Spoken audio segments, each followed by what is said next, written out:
Nanamarika ny andro nanatanterana ny fividianana be ny tanàna sy mpanolontsaina izay vao notanterahintsika ny zoma lasa teo kosa indrindra ny tany Fianarantsoa dia ny fisamborana n'Andriamatoa Pety Rakotoniaina. Androany moa no fantatra fa niakarana ny raharaha teo anivon'ny fitsarana ka nisy ny saha ny valim-pitsarana izay nivoaka tamin'izany ka fantatra fa nisy ny sazy izay azon'Andriamatoa Pety Rakotoniaina io jerentsika ary ny sary. Eritaona an-tranomaizina sazy miantra no azon'ny Pety Rakotoniaina araka ny didina avoaka ny fitsarana mba raha tonga voalohany ao Fianaratsoa. Fanakory tanàna amin'ny fifidianana izay nitotsaina ndraiky amin'ny 3 Jolay lasa teo no nanenjehana amin'ny Pety Rakotoniaina, kandida ho ben'ny tanàna ao Fianaratsoa sady filompanorona ny atoko-tambatra. Manoloana io didina avoaka ny fitsarana tao Fianaratsoa io, mitaky ny famoahana amin'ny Pety Rakotoniaina ny atoko-tambatra.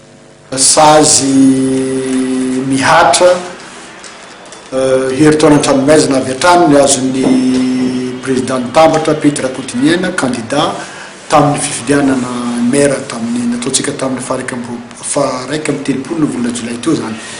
Gaga zahay ary eto zany zahay dia mitaky ny famoahana azy faran'izay hainga.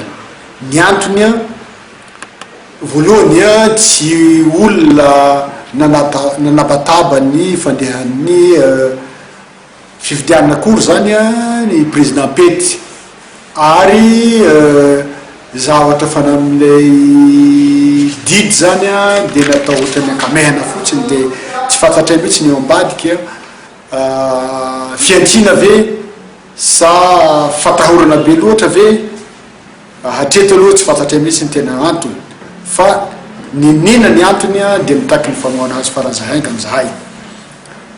Ny vahoaka ny Fianarantsoa koa moa zany tsy fantatra mihitsy hoe ina ny ataony sy ataony fa ino moa azy iny izy ihany mahita ny tena fandehany ihany fa zay eto zany dia fahatsapanay dia voalohany fotsiny zany dia taitra ary mitaky izay famoahana zay zay nitakiny amin'ny fanjakana satria tsy hitondra fitoniana ny zavatra ohatran'izany fa fiantsina ny fandraisany azy hatreto.